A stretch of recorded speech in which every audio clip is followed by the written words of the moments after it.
When you know that you are queer, but your favorite drink is beer, that's gayish.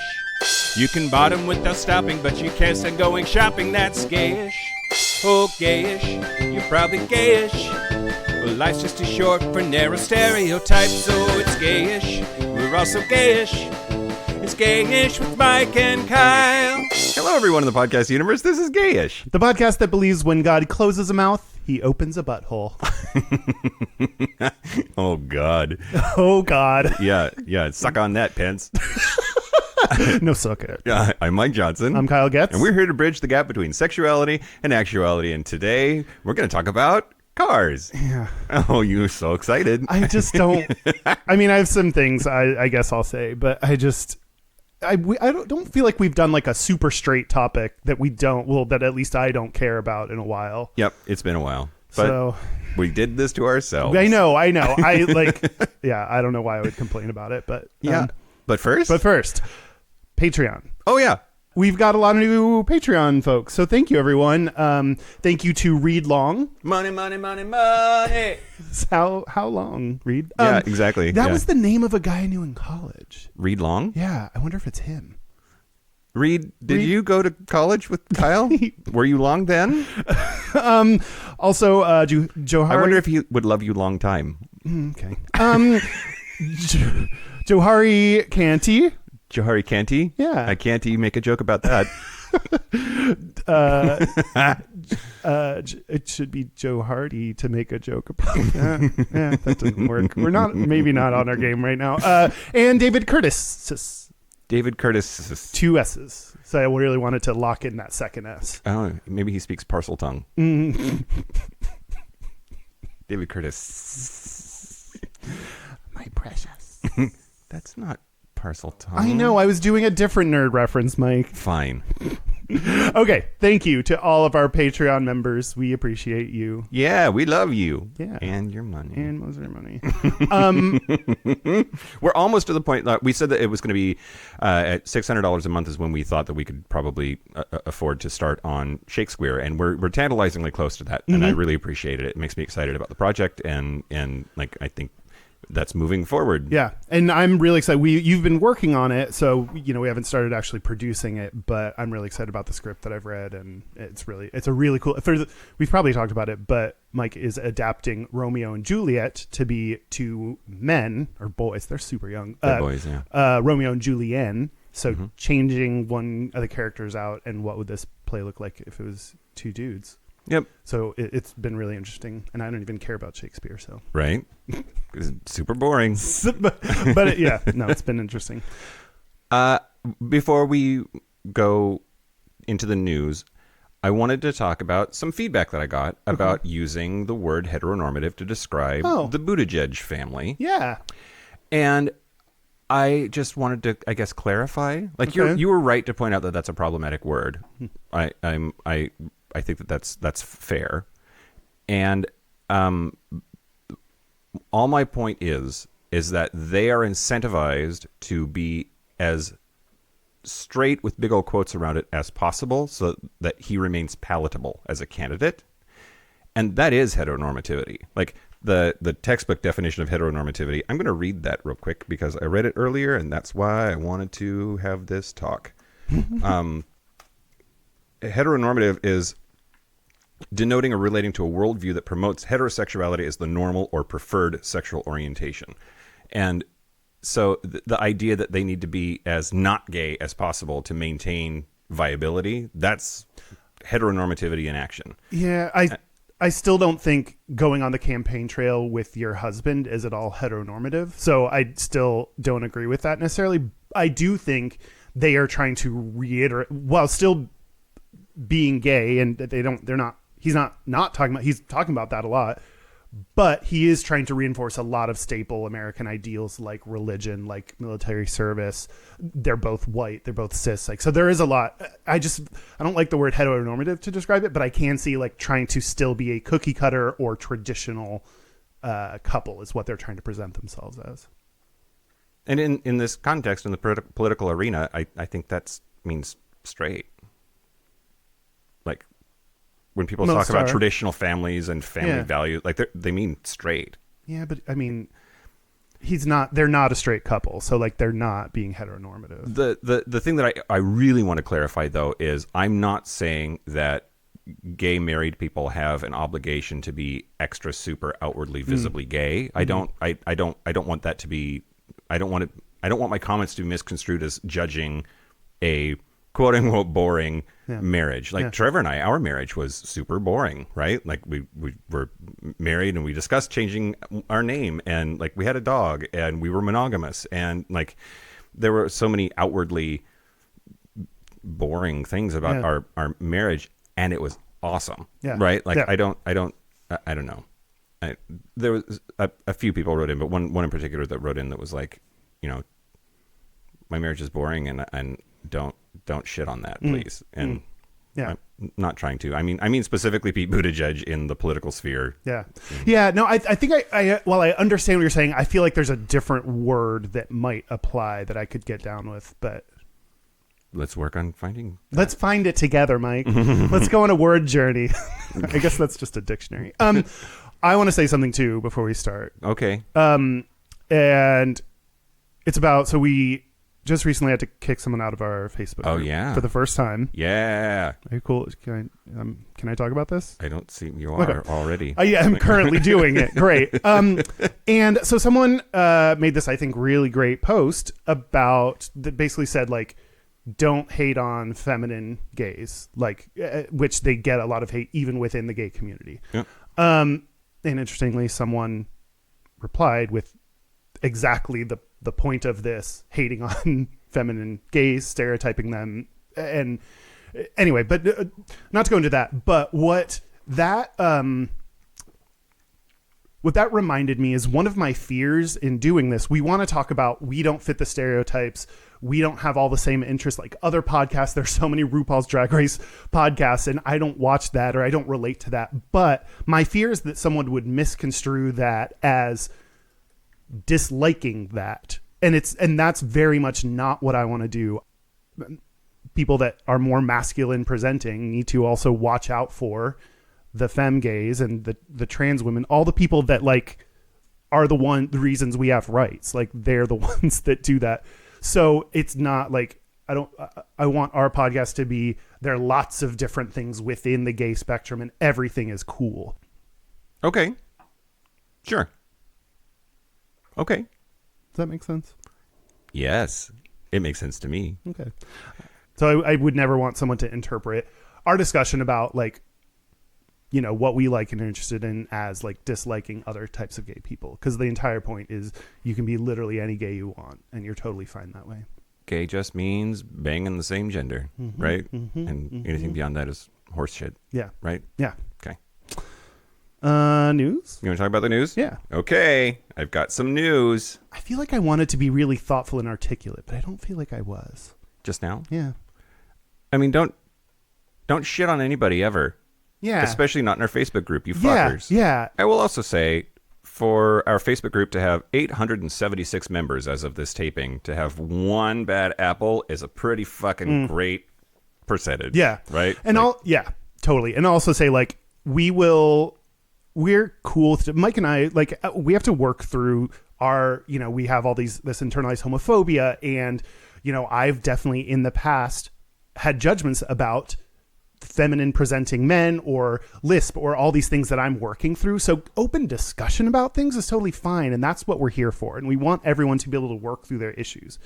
But if you straight up demonize or attack like that, like there's not going to be a warning. Like you're out. So. Yep. And I missed that whole conversation completely. The like you had taken care of it before I even got out of bed that day. Yeah. And good job, by the way. I know that kind of thing bothers you. Oh my God. Yeah. I will be thinking about this for weeks, even though I know I'm right, but like, yeah.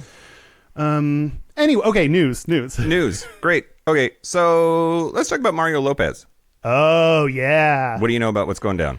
One, he had that sexy scene in Nip Tuck. Yeah.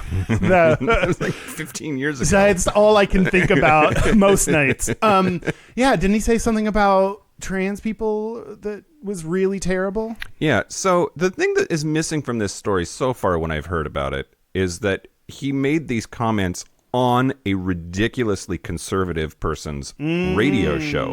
Like, he's already sleeping with the enemy, much less than saying ridiculous shit. Like, should have known better if he had any sense of, like, political sensitivity or sensibilities whatsoever. He went on the Candace Owens show, and that cunt is not good people at all. So she is a conservative conspiracy theorist, Fox News commentator. That goes hand in hand. And decided to talk about Charlize Theron's 7-year-old child, Jackson, who identifies as trans. And she said, quote, "I've had children say they were mermaids. I've had children say they could fly. I'm trying to understand this new Hollywood mentality where they just think their children now have the mental authority." Mario Lopez responded by saying he was, quote, "trying to understand it myself," and added that he didn't want Candace to consider him part of that whole group of celebrities, whatever the fuck that means. He said, quote, "Look, I'm never one to tell anyone how to parent their kids, obviously, and I think if you come from a place of love, you really can't go wrong. At the same time, my God, if you're 3 years old and you're saying you're feeling a certain way or you think you're a boy or a girl or whatever the case may be, I think it's dangerous as a parent to make this determination then. When you're a kid, you don't know anything about sexuality yet. You're just a kid." And so then that, well, yeah. Had you heard all of that? Yeah. No, I hadn't heard that full thing, or especially the context that it was presented in. And also, it's like always funny is like at the very beginning, like, you should love your kids unconditionally, and that's the most important thing. Also, let me say this next part. It's like, well, it didn't just stop there. It kept going. Yep. And also, no, I don't feel like anyone is like, oh, you now identify as a girl? Girl. We're calling it right here. 3 years old. But like, I don't feel like I've seen anyone want to do that. Like, no one... They're like, they don't understand, so they invent these scenarios that aren't actually real as arguments against it. And it's just So we owe this topic a great deal more time than we're going to be giving it right this second. And where I struggle is when medical intervention is acceptable or warranted. Like a 3-year-old that looks male to me that says that they are a girl, great. Female pronouns. What's your name? Like, totally down with that. Play with whatever fucking dolls or fire truck, like whatever you want to play with that. That's awesome. But it's a little bit reductio ad absurdum, and I don't think that we should be like putting penises on or removing them and replacing them with vaginas at the age of 3. Again, I don't think anyone's doing that. I think the big, like the most important thing comes up when you have the opportunity to block or redirect puberty from happening, because that's gonna, like, that can be a very stressful. Listen to the podcast How to Be a Girl. It's about a mom growing up with a trans daughter and had to learn all this shit for herself. But puberty is a potentially very traumatic experience for a trans person. Sucks for cis people. Yeah. Cis lives matter. But I think what we need to admit right now is we don't know. Like, we don't know is it, like, I get the, like, concern about medical intervention. I have concerns about not medically intervening. Like, sure. So we don't really know, and we need to get, and actually they talk about on the podcast How to Be a Girl about they are just starting some of this research that will then help us figure out how to handle trans youth at a very young age, but we just don't know right now what's best. Yep. We will come back to this, I promise. Okay. So Karamo Brown from Queer Eye called Mario Lopez to task for confusing gender identity and sexuality, because part of Mario's diatribe there was about not knowing your sexuality, and that's not what we're talking about. We're talking about gender identity. Oh, right. Which I thought was a point well taken from somebody who has a platform and is using it. Yeah, that's right? awesome. And then just where was Anthony? Just like modeling in Calvin Klein's behind the scenes or something? Yeah. Yep. I hate him so much. But he's so hot. And then Mario, I don't know. He's on an apology tour. Quote, "The comments I made were ignorant and insensitive, and I now have a deeper understanding of how hurtful they were. I have been and always will be an ardent supporter of the LGBTQ community, and I am going to use this opportunity to better educate myself. Moving forward, I will be more informed and thoughtful." That's a good apology. I mean, that's the best you can do. Now you have to see if he actually lives by it. But I don't know. It's weird. He said, I have always been a supporter of the, like, no, you literally are apologizing because you weren't. So, Yeah. Okay, next. Yeah. Great. So, Scotland. I'm going to talk. Wait, do we know you got yelled at once for if they're part of the UK or not? What was the thing? Did I? Or I'm thinking of Ireland. Right. Northern Ireland is part of the UK. The Republic of Ireland is not. Yeah. It's in the EU, though. Yeah, okay. Scotland is solidly part of the UK. Great. Okay, we know that. Cool. Unambiguously. I totally knew that, too. Despite many, many attempts to not be.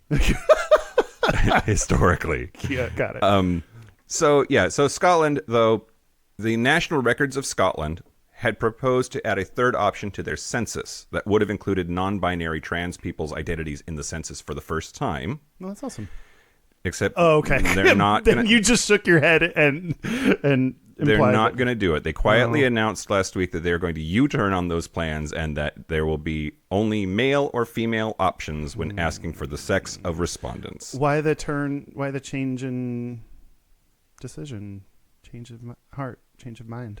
Well, so conservative politic bullshit. I mean, that's kind of the obvious answer that I was just waiting for confirmation. Yep. The NRS, the National Records of Scotland, posted a statement on the 7th of August that said, after careful consideration, we will continue with a binary sex question in Scotland's 2021 census. And so James Morton, who is of the Scottish Trans Alliance, told The Guardian, quote, in an ideal world, we would have loved to see the addition of an answer option for non-binary trans people. However, the key issue is protecting the existing rights of trans women and trans men to answer the census with the self-identified sex in which they live.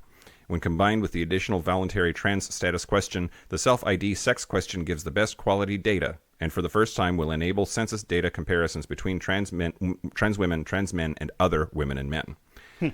So they do have some trans questions that they're keeping in. But it's a binary, are you male or female, and a binary, are you trans or cis? And so the which I guess it's a compromise position, right? Like you could, the issue is like male, female, or something else. Yeah. The something else is no longer an option, and it was going to be. Yeah, and it's one of those things like you have to be both happy at progress because having questions about transness is definitely progress, and also push harder like we're not far enough. So yep. Anywho, Scotland get it together. Moving on. Last but not least, the governor of Illinois has signed a bill that mandates public schools in Illinois teach LGBTQ history. Yeah, that's awesome. So starting next year, Illinois public schools will be required by law to include queer shit in their curriculums. So the measure stipulates that students must study, quote, the roles and contributions of lesbian, gay, bisexual, and transgender people in the history of this country and this state. The bill also includes similar mandates for African American history and that of various other groups, including Polish, Irish, Italian, Hispanic, and Asian Americans. And hopefully Native Americans are taught. Do they have those in Illinois? They're, the University of Illinois actually famously has their mascot is the Illini, the Fighting Illini, and their mascot is like a chief. Yeah, and like, just fucking change it. Yeah. Stop. Nope. Stop. No, stop it. And as always, conservatives have more money and are pissed about shit like that, so they threaten to not pay the school anymore. And then like they trot this headdress wearing chieftain out like once a game just to appease the people, and then they largely roll like okay, get back. Yeah, exactly. Put it back in. Put it back. Hide. We don't like you. Yeah. Anyway, so I'm pretty excited that like. Cool. I hope it catches on. To my knowledge, we don't do that in Washington, which I would have thought the left coast would be more inclusive like that. But every little bit counts. Every little bit is awesome. Yeah, like Washington is required to teach like the values of veganism. So you would think LGBT would be in that.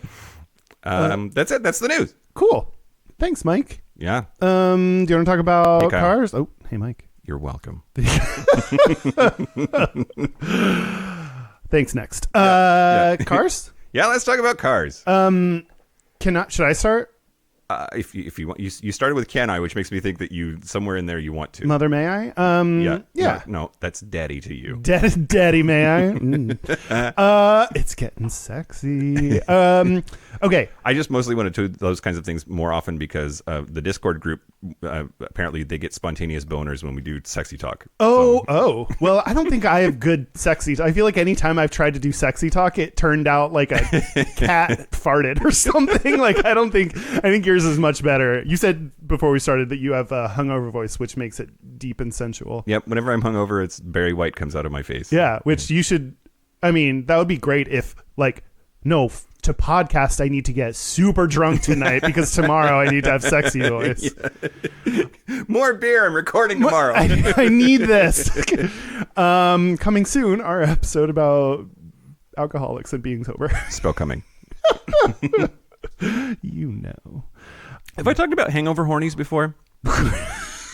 Is that your name of your car? No. So, no. Like it's a thing. When I'm hungover, I am more horny, and it makes me wonder what that's about.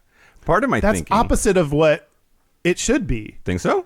Yeah. When I'm hungover, I'm like, no one talk to me, no one touch me unless you're a McDonald's sandwich. Like.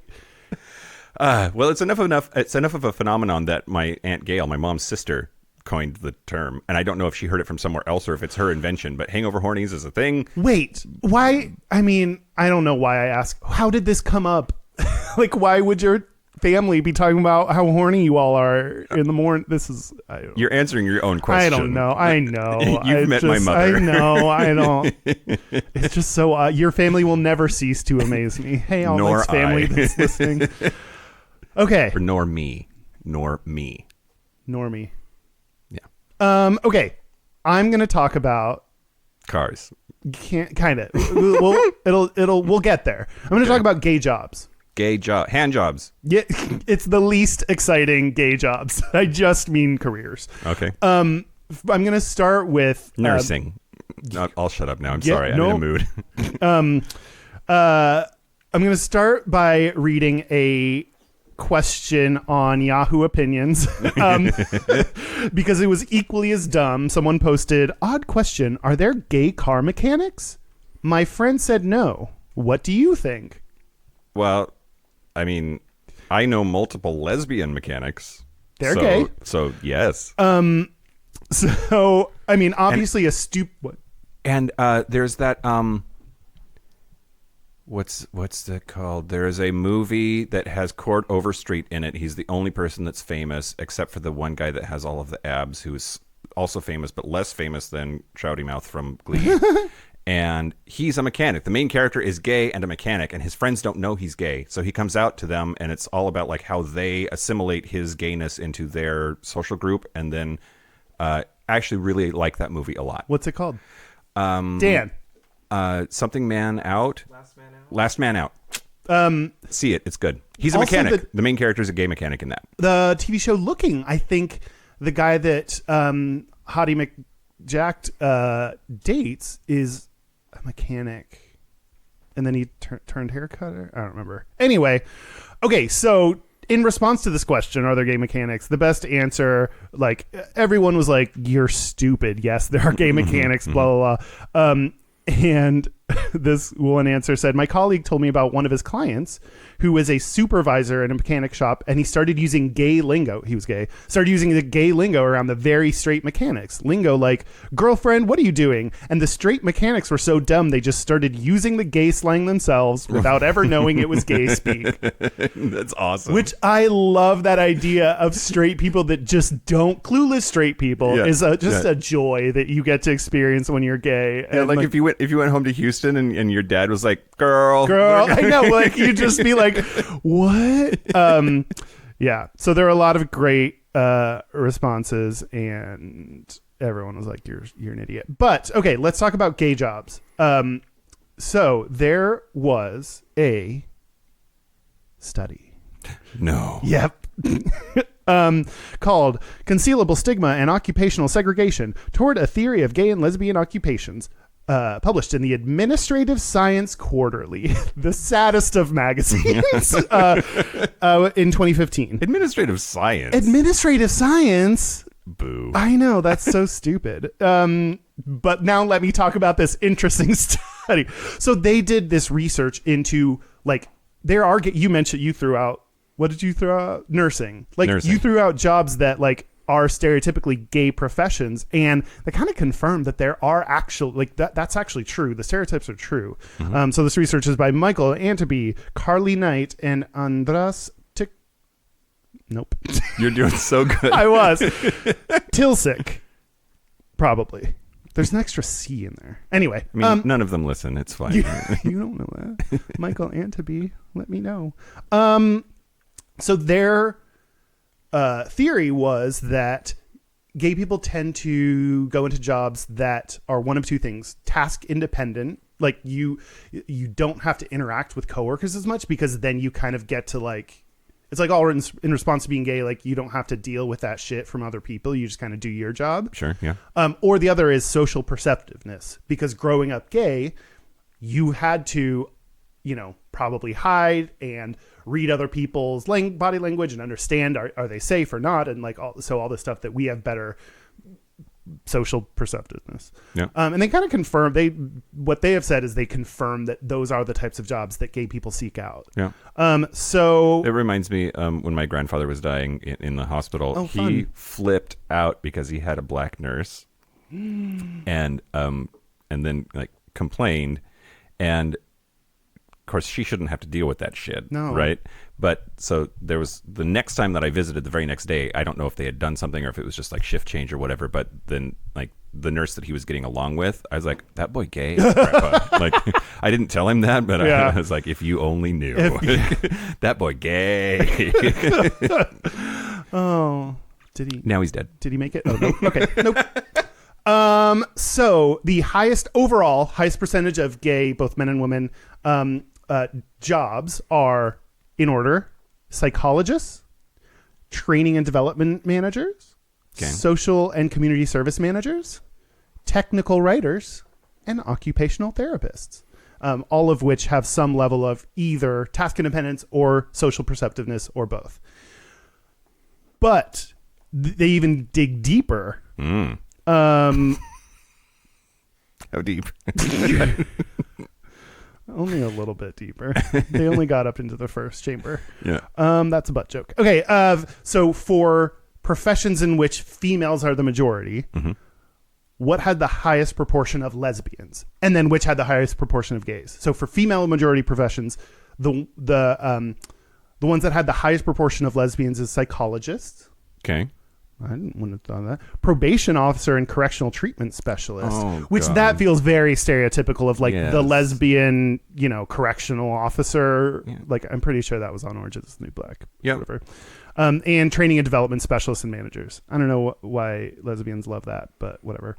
Because they're all like Aunt Lydia on The Handmaid's Tale. They're out there, like... Which one is that? She's the one that beats all of them until they learn how to do their job.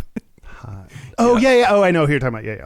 Okay, so in the female-dominated professions, the highest proportion of gay men. Can you guess the first Nursing. one? That's third.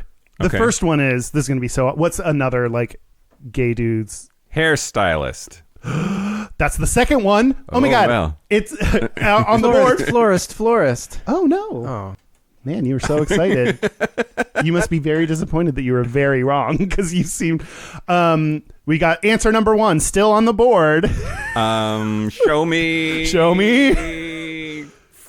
Fashion designer. Ah, shit. No, I thought you're... flight attendants. Flight attendant. Yeah. Oh, yeah. That boy gay. Yep. That was the... Steve Harvey, fuck off. He's really homophobic. Oh. Yeah. Didn't know that. Yeah. Great. He has terrible teeth, so... Does he? Yeah. But he's in TV. Don't they all get that shit fixed? Okay. So now the other one, and I promise we're getting to cars. Sure. Yeah. Now, Yeah. male majority occupations. Sure. So the highest proportion of gay men tends to be actors, Oh, yeah. Okay. News analysts, reporters, and correspondents. Yeah. And artists and related workers. I don't know what related workers to artists. That's just such scientist bullshit to be like all artists are the same one category. I don't know what. Yeah. But I mean, so all the gay shit was like creative shit, or actors, or like, that, which made sense. Okay. Now, for male majority occupations, here are the highest proportion of lesbians. Number 1, Loggers. that's only gay men. Could be auto mechanic. It's bus and truck mechanics and diesel engine specialists. Wow. Okay. I remembered the topic was cars suddenly, Yep. even though we haven't talked about that yet. Hey, we got there eventually.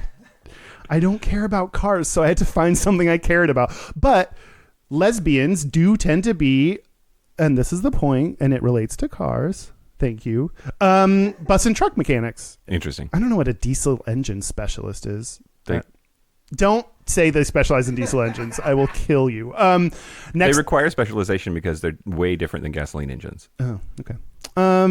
Thanks. Second, elevator installers and repairers.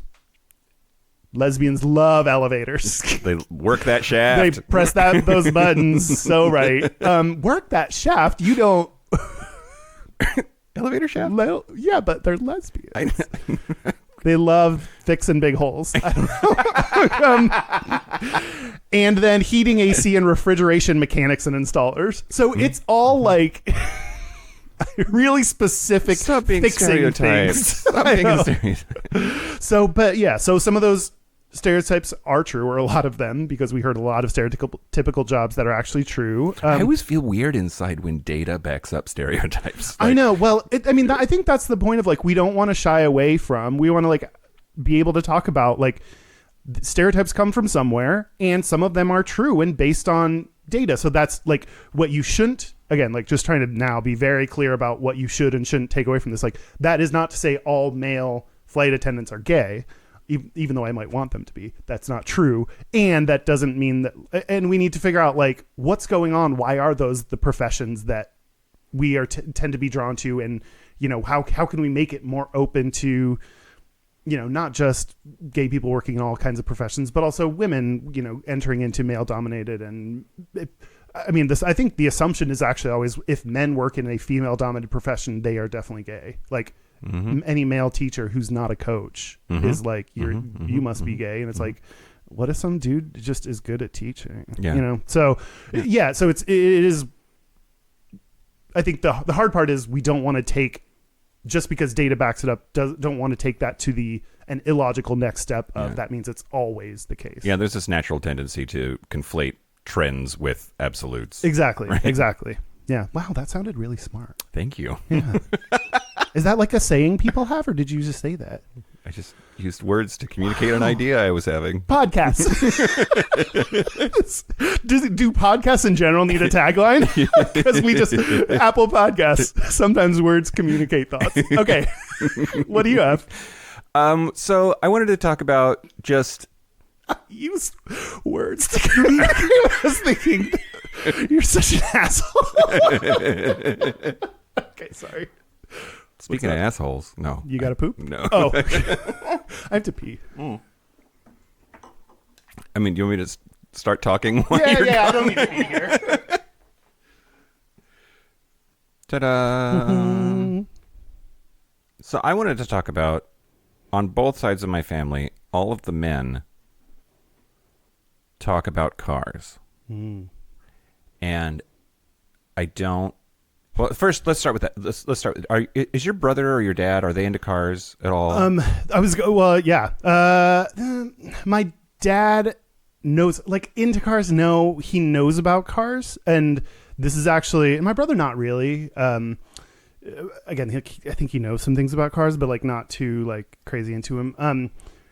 I remember growing up, my dad wanted to teach me how to, like, I even forget what he was teaching me, but like it was very much like the stereotypical father-son moment of, he was like, let's teach you how to like change the oil tank or what, I don't know, whatever we had to do.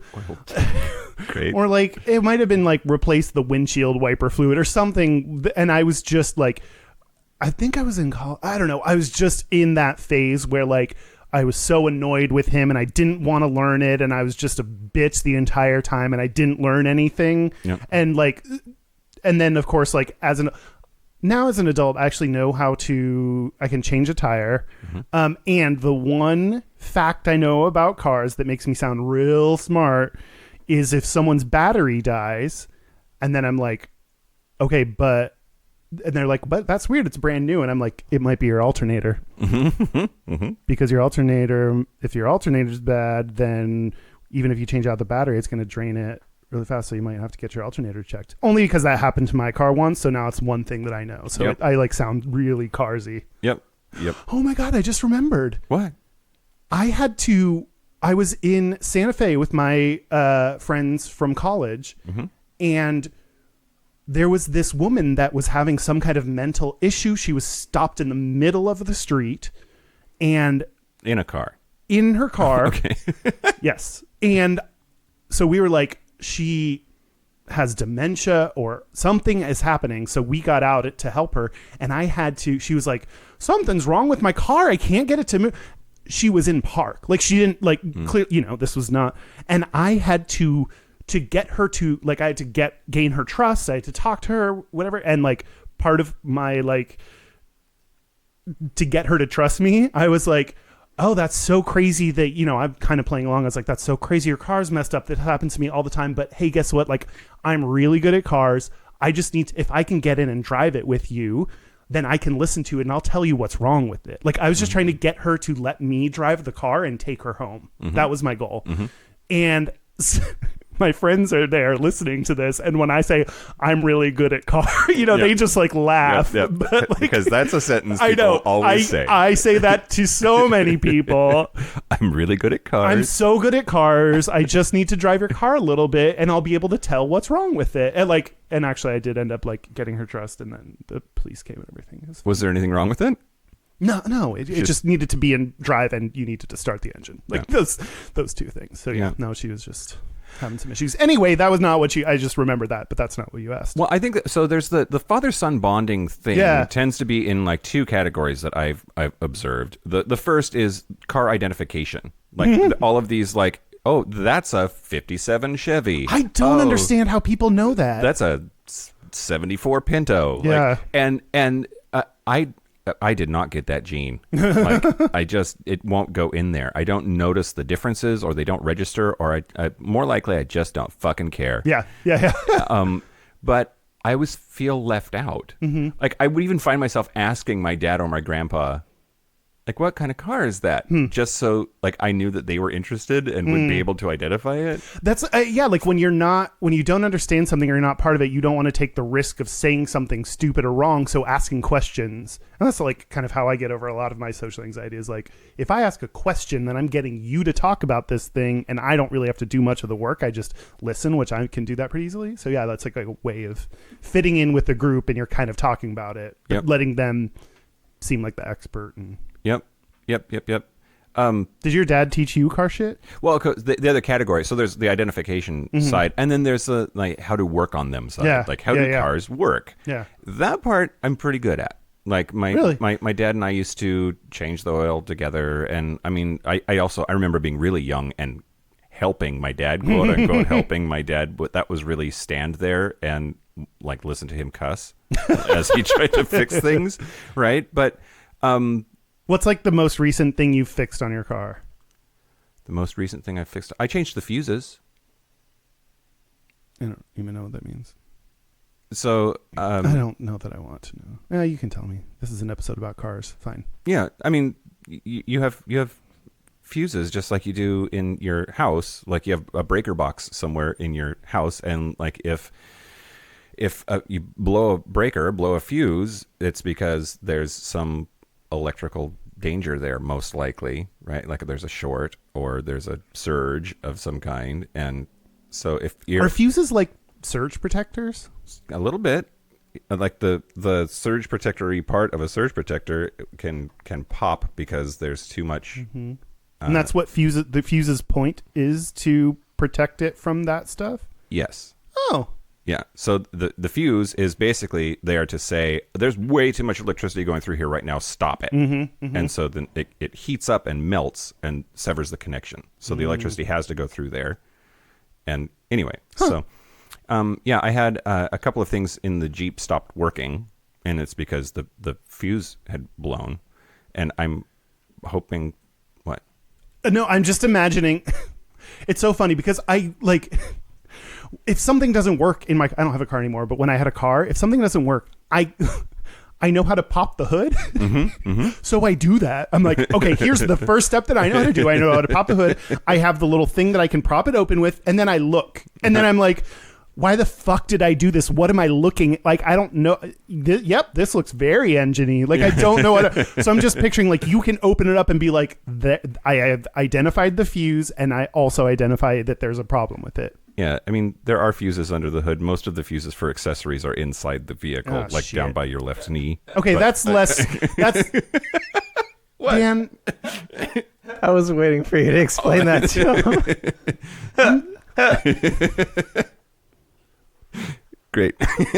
Could you please keep it down? That's so unprofessional, Dan. That sounds way less butch when it's not in the engine. It's just by your feet. Just Okay. gonna let you know. Yeah, I changed my own battery. I've done that Okay. several times. I might be able to do that. Yeah. Or how about do you own jumper cables? No, you don't even own a car. Whoa, well, do I still have my? When I was growing up and did have a car, my dad made me this like kit to keep in my car, including jumper cables. So, Yep. But like hanging out with my dad and whatnot, like I can describe all of the pieces of a basic combustion engine and what they do and why, and I'm pretty good at identifying an issue. Like, wow, if it won't start, like, is it the battery? Does it try to engage? Can you hear the starter click? You also drive a manual. I also drive a manual. Which that's pretty impressive. No one can do that nowadays. Yeah, I call it my millennial theft protection device. Like if my vehicle gets stolen, I can be sure that they're over 35. Yep. Like, Officer, it was stolen by a boomer. Yeah. How did you? Well,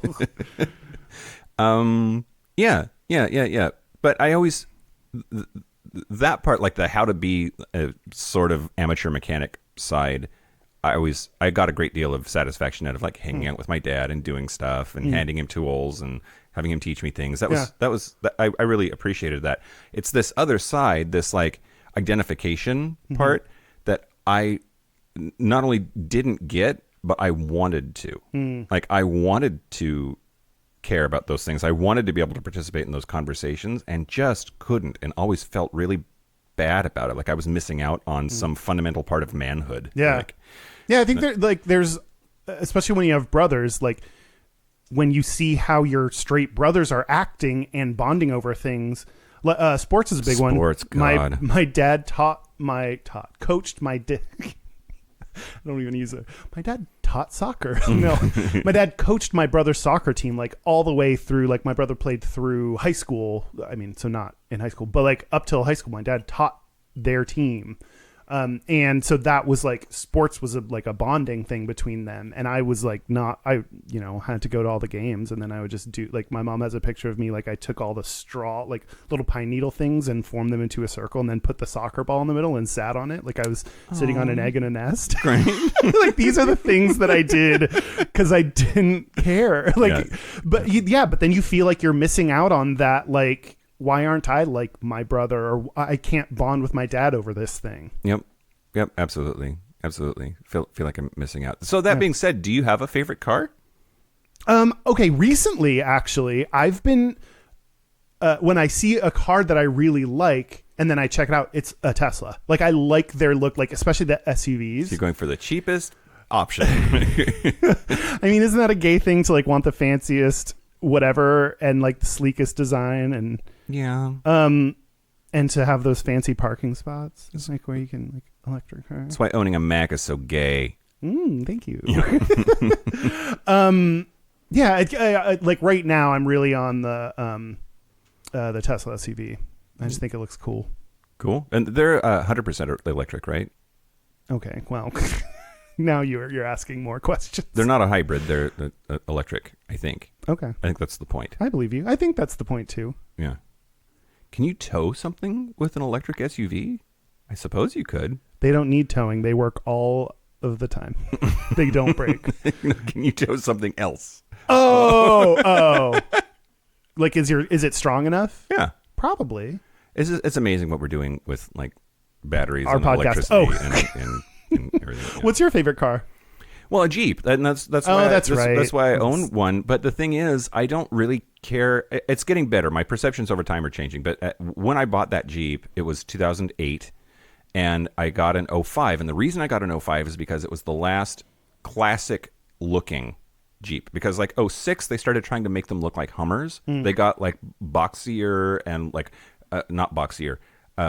The body got boxier and like more like a brick, like a Hummer, and then they rounded off a bunch of the like especially on the interior, tricked it out and added all these like rubberized accessories to the door handles, but I especially didn't like what they did to the grille, because the front of a Jeep is so iconic. They're like two round things with the vertical slats between them. That's the Jeep look, and I felt like they really were fucking it up with the newer Jeeps.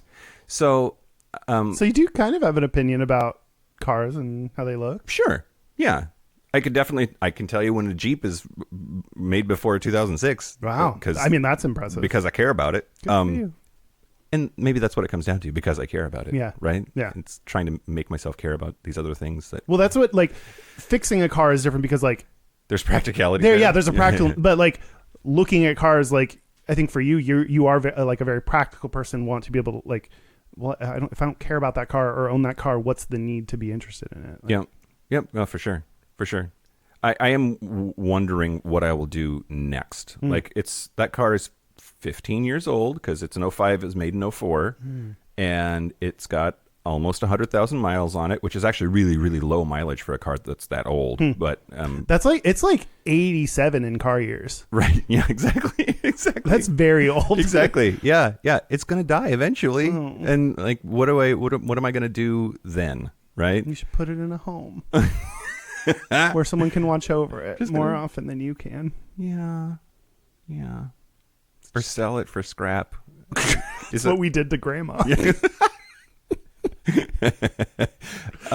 So I don't know. I am liking the newer Jeeps. And who knows? By the time this one dies, Jeeps also notoriously go forever. Like, I might have another 100,000 miles to go, which at this rate means I'll be driving it in 2050 something.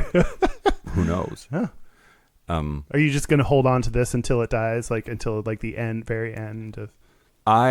Not only do I love my Jeep, I also love not having a car payment. Yeah. And so the fact that it's been paid off for many years now, like, I can't imagine like caring about a car enough to want to go get a loan to buy it. Yeah.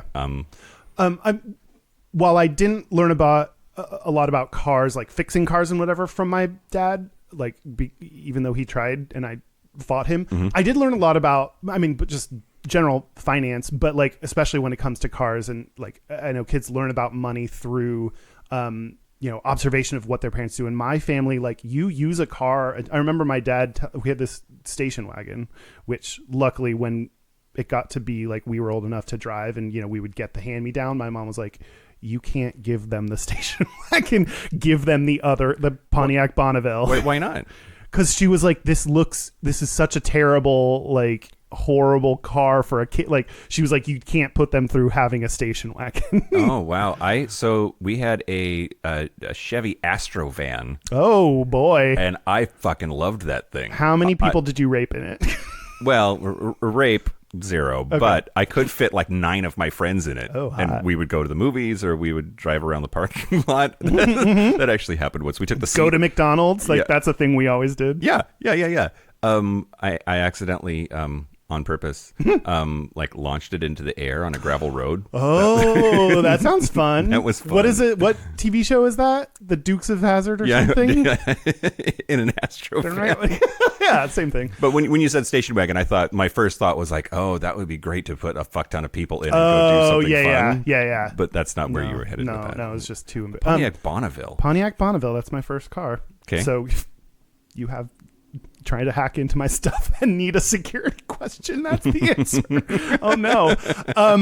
But like I remember my dad when he finally took the station wagon into like, okay, this car is done. He said, he was on the highway on the right hand side of the highway and it was just shaking and the wheel was stuck and he like basically took it into the dealership on fumes. So like we use things and use them until they are done. Wow, this sounds like a hot porn. Okay. But I learned a lot about finance through that of like people so often are like, oh, did you know I could keep doing my lease for just another $5 a month and it's the same price, but then I get a new one? And it's like, well, yeah, but now your term extends another like however many years. And like, it's just like use your cars until they're done, especially if you have the money, do whatever the fuck you want. But like right. that is such a like way that Americans and consumers values. Like there's also a reason that in 08 I bought an 05. Don't buy brand new. Yeah. Buy new-ish, but don't buy brand new. Yeah. You're just paying a premium for no good reason. Yeah, the second you drive off the lot, like it goes down in value by like half or something. Like resale value of cars is so terrible. Like buy a used one. You're saving half your money there. So my whole segment's over. Did we talk about your segment? I just wanted to talk about like the relationship to masculinity and car stuff and feeling sort of left out of it. Yeah. Did we talk about that at all? Yeah, on and off. Okay. I want to talk about Gets. Gets? The Hyundai Gets. Like spelled like your last name? Yep. Spelled the same? Yep. It's a Hyundai. It's a Hyundai Gets. Yes. There is a car. Did you sounding like you didn't know this? A Hyundai Gets. Yep. Okay. Yeah, that exists. It was marketed worldwide, but not in the US, Canada, or China. So that's why we don't see it. But like I went to Europe and I saw a Gets. Like people had taken pictures before and been like, there's this Gets. It's a super mini car. Super mini. Super mini? So it's very mini or it's mini, but it's super.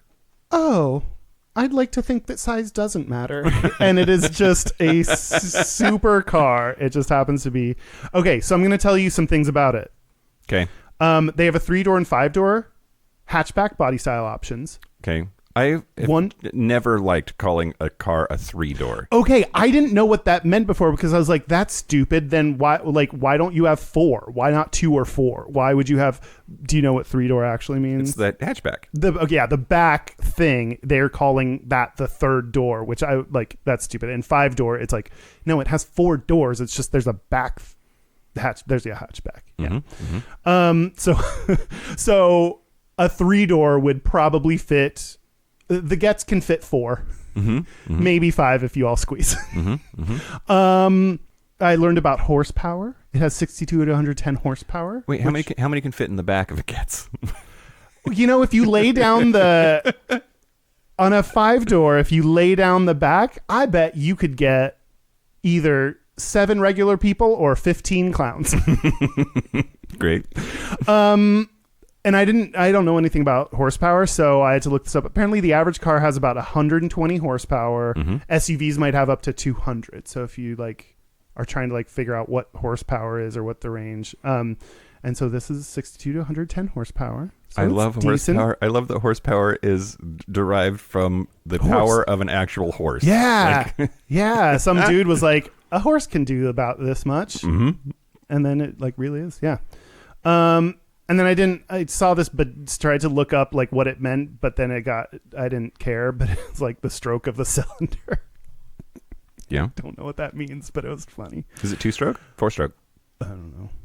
I didn't write it down. It has like something in millimeters, which I didn't. Oh, okay. Okay. Because there are like these diagrams on Wikipedia that showed rotating shit and combustion engines. There's most like modern cars with larger engines in them are 4-stroke engines. But then there are a lot of tiny cars like golf carts or lawnmowers that are a 2-stroke engine. Does that mean cylinders? Would 2-stroke have 2 cylinders? Not the same. Okay. No. Let's see. In a 4-stroke cycle, a cylinder goes through, ingestion, compression, power, and then exhaust. And so the same cylinder, the same tube, takes in gas and air. That's ingestion. And then it compresses it. The piston comes back up and compresses it all. then it lights it on fire and it's under power, and then it exhausts. The cylinder pushes the exhaust out the top. So that's the 4 strokes of a 4-stroke engine. I'm trying to working backwards. Exhaust. Okay, I just got fucked and I'm tired. The one before that, power. That's coming. Like you're you fucked so hard that you come. That's power. What's the one before that? I'm going backwards. Compression. Mm-hmm. I don't know what that means. So the air and gas mixture is in the cylinder. Oh, you're compressing compressing it before it gets You're ignited. compressing the air in my anus, which is why sometimes you fart when you're getting fucked. Compressing the air. What's the first one then? Ingestion. Ingestion. Okay, taking a dick. Got it. You take a dick. They compress the air within your butthole. Then power. They come, and then exhaustion. I'm tired, and please leave, sir. Yep. I got it. I figured out. Is that a good mnemonic? That wasn't really a mnemonic, but I'm here for it. Okay. I support this. Okay. Well, thanks for teaching us about that. Okay, here's some of the reviews of Gets. Okay, great. Good, solid. Hey, Kyle. Hey, Mike. Is this going to be the worst episode ever? Like in terms of numbers? Like are people are people going to go, I don't want to listen to those faggots talk about cars and just skip this episode? Maybe. Although we got complaints about things when we talk about things we don't care about in the past, and we didn't actually talk about the topic because we didn't want to, but this we're actually talking about cars. Yeah. So you can't say we didn't actually talk about cars. The Gets is good, solid, and reliable with no major flaws that should cause any concern. It's a really good to buy used. It has received compliments for an appealing exterior and comfortable interiors. Yeah, sure. So cozy. Sure. Yeah. What is your blue book value, It's Kyle? warm in here. It's apparently I think it's pretty low actually. Unfortunately in Australia, the 2006 used car safety ratings said that it had significantly worse than average protection for its occupants in the event of a crash. That seems right on. All of this is right on. It got a 1 out of 5 stars for the performance in preventing serious injury to others. Yeah, this is why there shouldn't be stars on Grindr. Yeah, I know. Oh my God. Can you imagine and the harm to others though is average. Oh, just causes average harm to others. So it could be worse. That's the Hyundai Gets. Hyundai Gets. Mm-hmm. It's no longer in production. Oh no! Do you kind of want to buy one just on principle? No. Oh my God! Gets and Gets. Mm-hmm. No, I don't think it's worth the joke. Okay. Maybe I don't know. Can we get popular enough that a listener buys me a car? Is that something I can aspire to? I've heard of sex workers getting gifts like that before. I can sex work. Yeah. Can you imagine? Sex is work. Sex is work. That's true. Yeah. I wanted to talk about all of the different cars that I've owned, and some of them had nicknames. Oh, and, cute. People name their cars, right? Yes. That's a thing that happens. I named my electronics. I accidentally wrapped the string cheese. I was eating it around my microphone cable. It's fine. He's going to eat it right off your microphone. I mean, great. Yeah, I named electronics. I don't think I've named my cars. Okay. I don't know. I think my Bonneville was called Bonnie. It's not very original, but oh wow, that's like bargain basement effort. Okay, what are your amazing names? So we had a Chevy Corsica. I think it was an '89. I don't know what that is. It's just a passenger car, a sedan, and it had. Aren't all cars passenger cars? I suppose so. I don't know. What? That's so weird. I don't know. Every car can carry passengers. Yeah, I think you're right. I mean, as opposed to a cargo van, maybe a passenger van versus a cargo motorcycle. Van. Motorcycles. That's also passengers or passenger. Sit in the back. I don't know. I don't know either. Anyway, what? But, okay, yeah. But that whole the paint was shitty. And it started like melting off of cars. A lot of Chevy Corsicas from that era had this same problem. So that started happening to ours. So we called it Spot. Oh. So I drove Spot for a while, and then I got the first car that I bought, and I had help from my folks, but I paid money for was a 1981 Honda Accord hatchback, baby blue, and we called it Flash. And I don't... Why? Because my Gayest drama friends and I, we took a road trip for spring break one year down the Oregon coast. It was named Flash before that. I'm very confused. On or about my freshman year of college, anyway, for spring break, we drove down the Oregon coast and we listened to Queen nonstop. And Queen has that Flash song, Flash Gordon. Oh, yeah. Flash, King of the Impossible. And yeah, so that was Flash. This segment's not interesting. Well, what I was curious about Yeah. is buying a car feels very much like a call your dad to help you. Oh, like, yeah. Yeah, big if I time. was going to buy a car, and again, like that's the stereotype. Yes, women can know things about cars. Yep. Don't at me. Yeah. But like if I were going to go buy a car, I would call my dad. Like I would want him on the lot with me because I would be like, I will pay this much money. And they're like, no, it costs this much. I'd be like, okay, Yeah. that's fine. Yeah. I don't want to do that stuff, but that feels like a very dad activity. Yep. My dad loves nothing more than negotiating with dealerships. Well, it's actually- like his favorite thing in the entire world. I didn't mention, and what is it? Why? I guess dad, I don't know. It's just like interesting that that's such a dad thing. I mean, I guess like that's the whole thing about masculinity in men cars and like, Yeah. you get like some kind of pride from how much you bargain, like how much you negotiate them down. Yeah. Yeah. Well, and like, why do we do that? Oh, Like it's cars and houses stupid. is this weird, like, set a price and then could be But less than that. Okay, actually, I worked in the automotive industry for 5 years, which I haven't mentioned because it didn't seem too relevant to this conversation because I didn't learn much from it. But one thing I learned is with the advent of third-party sites and the internet, like people can comparison shop and figure out what is the price of a car, and they can use that really heavily in negotiating. So actually, it's like a little less pressure now because you can go find like, let me find all the dealerships, figure out the price that each of them offer it, and I can go into any dealership and be like, I have 3 dealerships around me that say that this is the price, so I can buy it for that price. So are you going to sell it to me for that or not? Mm-hmm. And that's why they don't make money on new cars. They make money mostly on used cars because it's might be a little bit harder to find that car. They, there's less comparison that you can do. And so like honestly, like the internet has kind of destroyed part of their industry of like negotiating is a little bit, you kind of have the upper hand as the consumer with the information.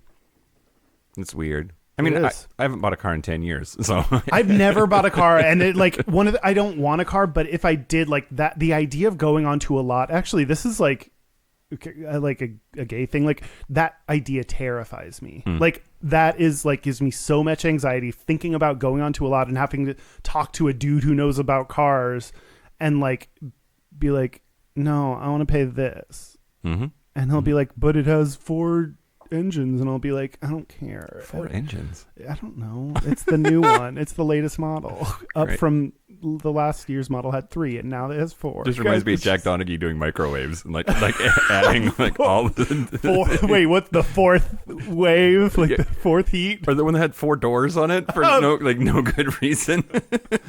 Yeah, but like that. Like, talk about a place that I probably fit the stereotype of like being gay and terrified of a location. It is on the lot of a car dealership. Like that is my worst nightmare. I think in hell I will be running through rows and rows of cars on a dealership and never get out of it. It'll just go on for infinity. I think my personal hell would be selling cars. Oh yeah. Like I don't want to know. Okay. But I like saying to people, hey, you look like you're smart. You know, that's like the opening line for everything. So that's fun. Hey, you look like a smart person. You like saying that? Yeah. Have you ever actually said that to a person out loud and with your mouth? I'm sorry, you taking my joke and trying to make it a serious? Because that's not funny. So, fine, Mike. No, I've never said that. Let's do this. I don't know. That doesn't.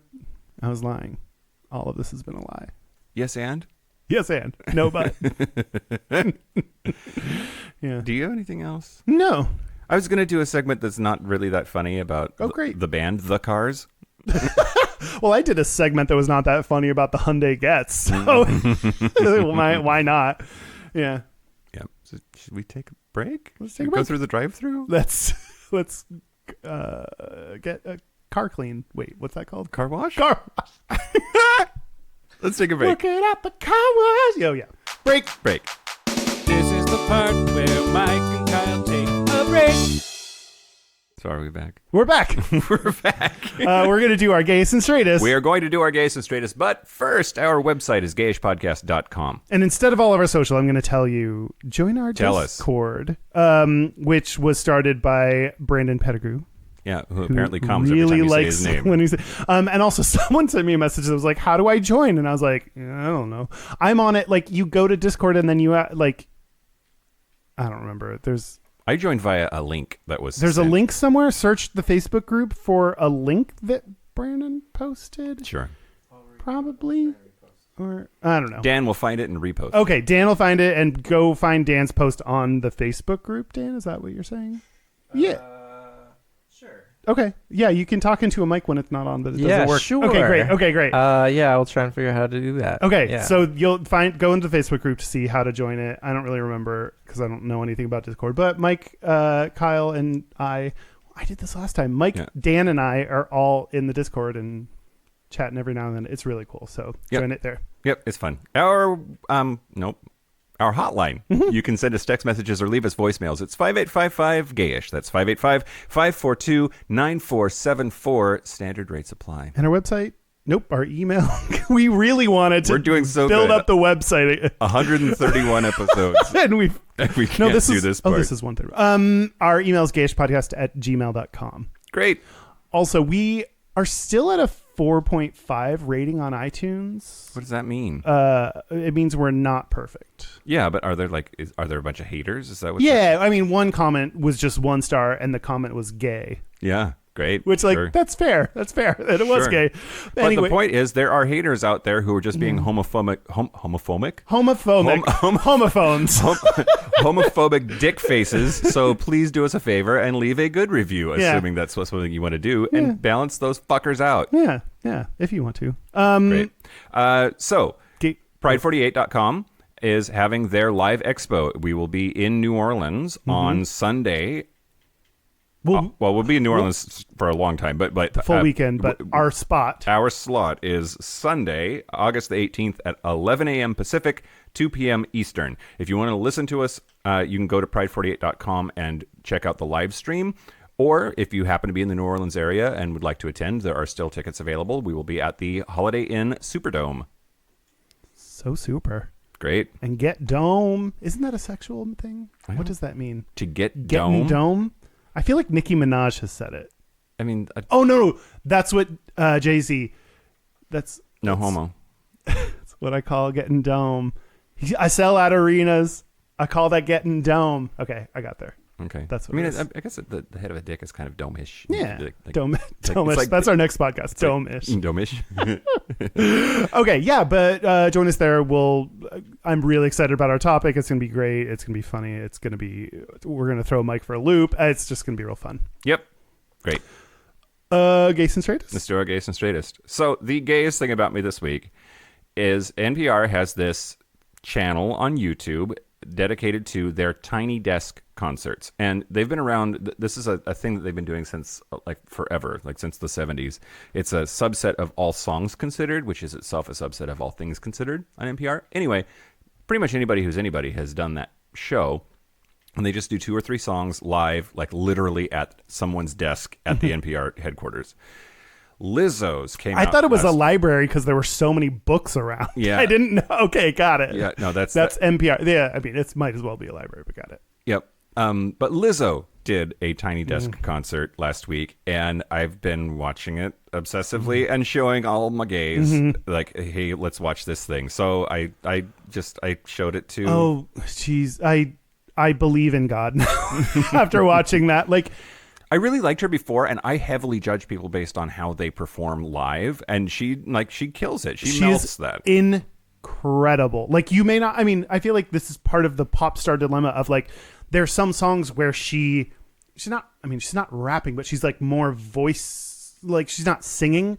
And she does that in live, but then she goes on to sing, and like you can tell, it's like one of those things where she seems kind of winded sometimes, but she can still sing beautifully and flawlessly. It's just I was like sitting there drunk in this apartment, like, everything is different now. Yep, love is real.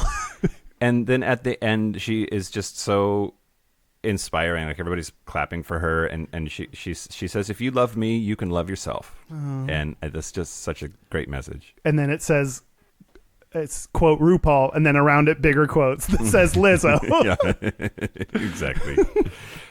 The straightest thing about me this week, so I am in the process of consulting with an architect/designer to finally kick off some renovations to this condo, because it's been a while. And sorry, you said gayest thing, right? No. The straightest thing. So just hold, please. Okay. Meeting with him and having him ask my like color preferences and what textures I like, and me just having this blank stare of like, I give a fuck. I don't know what you're asking. I don't know how to care. I don't know how to care. I have hired you to do this for me. Please stop asking questions. I mean, that's not true, but like I do definitely, like, he very earnestly asks questions that I don't know how to have an opinion. Oh my God, I love this. I don't know how to care is my new favorite line. That's just, I want to say that to everyone when they ask me about, like, at work, where they're like, what is this thing going to do for that thing? And I'm just going to be like, I don't know how to care. I love that. Oh, that's beautiful. All right, go for it. Okay. Oh, yeah. My gayest is this morning I woke up and had some cheesecake for breakfast, and I felt very Golden Girls. Oh, I thought you were lying about that. No. Last night, we went out last night, the night before, and when I got home, both nights ordered a bunch of pizza, and both nights ordered cheesecake along with it, and both nights got so drunk, or like it was like late enough that I was like, I'm not going to eat all this food that I ordered, so I put the cheesecake in the fridge, and then I woke up in the morning, and then I had cheesecake for breakfast. That sounds delicious. Thank you for being a friend. Yeah, it was good. It was great. Cheesecake's the best. And the straightest thing, which this is one of those straightest things where at this point with our friends, as these things happen, they're like, that's your straightest thing. Like everyone's like, there it is. Like so I was informed as it was happening, that my Monty Python reference was my straightest thing. I forget why, but it was something like, we were playing Dungeons and Dragons, so it was already pretty straight. But then something came up, and then I said, I'm not dead yet. And everyone, and then like someone, because you guys were wailing on that Yanti Malison character, and he was getting eaten alive by babies, and he fell into a pit of babies that consumed him, and we thought that meant he was dead, but he was not dead. He was, I mean, I'm sure still very sexy, but Yantis are sexy except for the snake head. But then again, even then, I wonder how much they can swallow anyway. So he's climbing out of the pit, and like, so I made the joke of like, I'm not dead yet, and then someone thought it was a different part of the movie, and I was like, no, it's the part where they're putting all the bodies in the thing, and then he's like, I'm not dead yet, and then he hits him over the head, and bring out your dead. Anyway, Monty Python, I remember growing up, I loved that movie. I watched it so many times. I remember as a teenager feeling like I was really cool for like, it's non-American. Yeah. I wish I liked BBC or any British TV shows, but I don't. Sorry, British people. Come, keep watching, keep listening. Or if you don't like us, listen to gay or non-gay, gay and non-gay, because they're British and cool. But listen to us too. So that's it. A special thank you to the inventor of the Gets. Yeah, not your parents. Not my parents. Well, they invented me, but I know what you mean. Hyundai, I guess. Thanks, Hyundai. Thank you to all the gay mechanics, because you do exist for sure. Yep. And thank you to Mario Lopez? No, for being sexy. I mean, we can thank him for doing that shirtless or shower scene in Nip Tuck, but not thank you for his words. He's better when he doesn't talk. Boy, like strippers. Boy, thank you to everyone at Pride 48. We're very excited to be in New Orleans soon, and we're excited to see everyone and be a part of the conference. NOLA, we're going to be in you. Be ready. NOLA sounds like YOLO, but like it stands for something else. It's like it's YOLO for people with dyslexia. Yeah. That's it. This has been Gayish. I'm Mike Johnson. I'm Kyle Getz. Until next week, be butch, be fabulous, be you. Bye-bye. See you next week in New Orleans. Drive there in your car.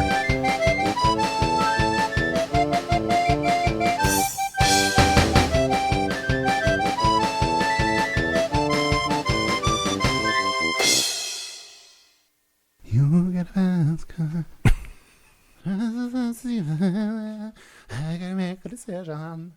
Every time I was in a day. Now, shut up.